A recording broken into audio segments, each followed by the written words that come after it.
need some help, Jodi. I said, you've got this fantasy in your head that you had a rotten childhood and that we searched your room all the time and we did all this stuff and we didn't. And you need some help. The only time we ever searched her room was when she was in 8th grade. Tell us about what happened. You said you went in your room, you relaxed. What did you do next? We just wandered around a little. We went out to the swimming pool. There were a lot of people there. We lived in Santa Maria and she was growing pot. I didn't bring a bathing suit. I didn't even think I was thinking business, so.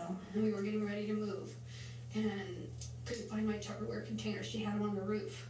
I felt, I don't know, it was 100 degrees and everyone was out in bikinis, hanging out, bathing suits, splashing around. I'm growing pot on the roof.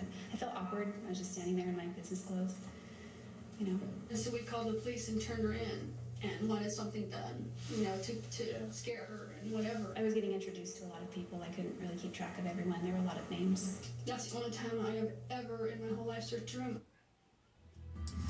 Back for the Behavior Bureau, my co-host this week, Christy Paul, the HLN anchor and author of Love Isn't Supposed to Hurt. We are joined by Jenny Hutt, Patti Wood, behavior expert and author of Snap, Making the Most of First Impressions, and clinical psychologist Cheryl Arrett. All right, you know, you guys were watching the mom and daughter sort of mirroring one another and their detailed storytelling style, but I'm still struck by this notion of how different the perception the two of these women have of Jodi's childhood.